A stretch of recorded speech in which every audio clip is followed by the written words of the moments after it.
আওয়ামী লীগের সময় পাচার করা অর্থ ফেরাতে সরকারের তোড়জোড় বেড়েছে।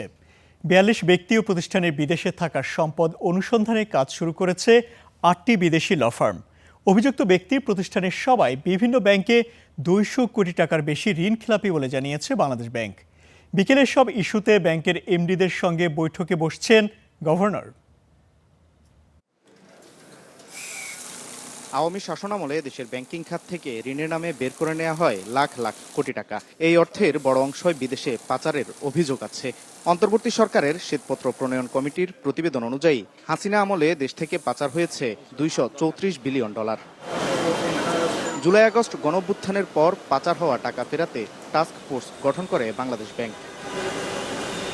বাণিজ্যিক ব্যাংকগুলো এসব টাকা দেশে ফেরাতে নিয়োগ দেয় বিদেশি ৮ আইনি প্রতিষ্ঠান, যারা অনুসন্ধান করছে ৪২ ব্যক্তি প্রতিষ্ঠানের বিদেশে থাকা সম্পদের।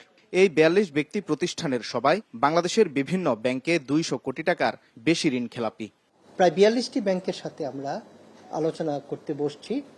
সেটা হলো ২০০ কোটি টাকার অধিক যে ঋণগুলো আছে, যেগুলো খেলাপি হয়েছে এবং তার মধ্যেও বেশ কিছু পাচার হয়েছে বা যারা প্রতিষ্ঠানগুলোর মালিক তাদেরকে কাছে পাওয়া যাচ্ছে না, তাদের বিষয়ে আলোচনা করার জন্য আমরা প্রথম দফায় ১১টি ব্যক্তি এবং প্রতিষ্ঠানকে আইডেন্টিফাই করেছি এবং তারা প্রায় ৭০ থেকে ৮০ হাজার কোটি টাকা এদেশ থেকে বিভিন্ন দেশে পাচার করেছে।